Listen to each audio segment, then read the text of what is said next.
घेण्यात आलं. रोहित पवार यांनी असा आरोप केलेला आहे की अजित पवार यांचा घातपात झाला आहे असं त्यांनी शंका पोस्ट केली. तुम्हाला काय वाटतं? रोहित पवारांनी जे मांडणी केली ती अतिशय विचारपूर्वक आणि अभ्यासूपणे त्या ठिकाणी ती मांडणी केलेली आहे.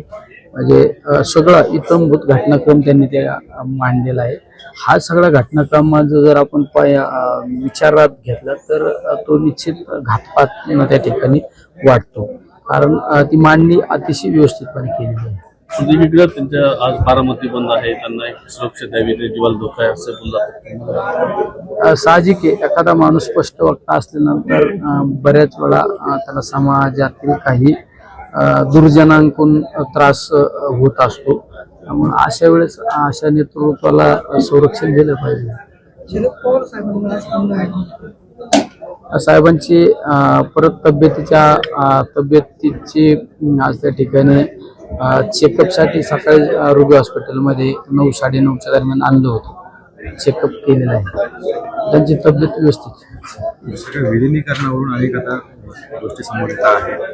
तुमचं काय मत, त्यावेळेस काय चर्चा झाल्या किंवा काय अशा काही गोष्टी आहेत की चर्चा कुठली झाली काय झाली हे सांगण्यापेक्षा तुम्ही पाहिलं असेल महानगरपालिकेच्या निवडणुका आणि जिल्हा परिषदेच्या निवडणुकामध्ये आम्ही सगळे एकत्रित प्रचार करत होतो. त्यावेळेस एकच क्रायटेरिया ठरला होता. त्यावेळेस चर्चा ही चालू होती, ज्या एखादा उमेदवार एखाद्या गटामध्ये त्याला उमेदवारी देण्याचा निर्णय झाला, एखाद्या प्रभागामध्ये एखाद्या उमेदवाराला उमेदवारी देण्याचा निर्णय झाला, तो फक्त त्याला चॉईस ठेवलं होतं, तुला या प्रभागामध्ये तुतारी वाजवणाऱ्या माणसाचं चिन्ह पाहिजे का घड्याळ चिन्ह पाहिजे. याच्या अर्थ ही सगळी चर्चा घडली होती. आम्ही सुद्धा पिंपरी चिंचवड पुण्याच्या निवडणुकांमध्ये दादा असो आम्ही सगळे एकत्र प्रचार त्या ठिकाणी करत होतो. ही सगळी चर्चा झालेली होती. राज्यसभेची जी जागा आहे त्याच्यावरून कुठेतरी काँग्रेस आणि ठाकरे गटामध्ये जे आहे तानातानी पाहायला मिळते. राष्ट्रवादीला कुठं चर्चेत पण घेतलेलं नाही, त्या जागेवरून काही नाही. आता हे सगळं डिसिजन मेकर शेवट कुठला पण वरिष्ठ पातळीवरला निर्णय जर घ्यायचा असेल तर ते पवार साहेबांना विचारात घेतल्याशिवाय तो निर्णय होणार नाही.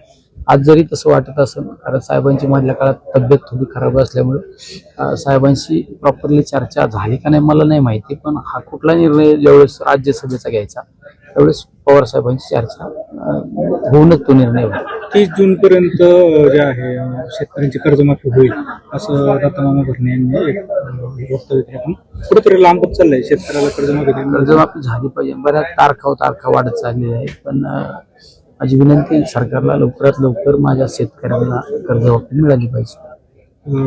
आपल्या अहिल्यानगर शहराचे जिल्हाध्यक्ष जे आहेत, शहर जिल्हाध्यक्ष अभिषेक कळमकर, त्यांच्यावरती एक गुन्हा दाखल झाला आहे आणि काही व्हिडिओज पण बाहेर आले. कसं बघतं या प्रकरणाकडे काय काल त्या काही गोष्टी मला पाहायला मिळाल्या. मी पूर्णपणे अजून काही चौकशी केली नाही, पण ज्यांनी हा कुठला प्रकार केलेला आहे त्यामध्ये मला तरी असं वाटतं हनी ट्रॅप सारखा प्रकार आहे. कारण ज्या महिलेने हा गुन्हा दाखल केला त्या महिलेवर एक 8-15 दिवसापूर्वी सुद्धा जुन्नर का पुणे जिल्ह्यातील एका युवकाच्या बाबत सुद्धा असंच घटना केली होती आणि त्यामध्ये एक तडजोडनामा सुद्धा लिहून घेऊन त्याच्याकडून किती रक्कम घेतली हे सगळं समोर आलेलं आहे. त्यामुळे हा हनी ट्रॅपचा प्रकार आहे. निलेश लंके सपा एमआयडीसी मध्ये परिषद आहे, वारंवार सांगितलं तसा मुख्यमंत्र्यांनी उल्लेख केला. विखे तुमची बदनामी करत असं वाटतं तुम्हाला?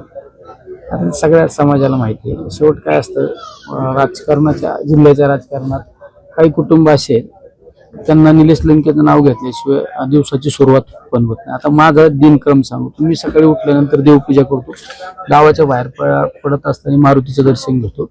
तसं आता जिल्ह्यातील काही कुटुंबाला सकाळी उठल्यापासून निलेश लंके संध्याकाळी झोपेपर्यंत निलेश लंकेचं नावच घ्यावं लागतं.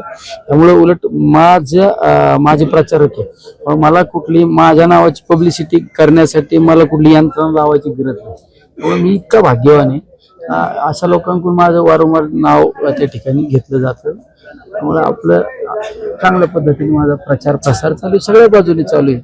पण हे सबको मालूम है का ना, टाइम आने के बाद सबका हिसाब हो जाएगा. आपल्या तालुक्यातील जिल्ह्यातील बातम्या सर्वप्रथम पाहण्यासाठी आजच सातारा न्यूजला YouTube चॅनलवर सबस्क्राईब करा, लाईक करा, शेअर करा आणि बेल आयकॉन प्रेस करायला विसरू नका.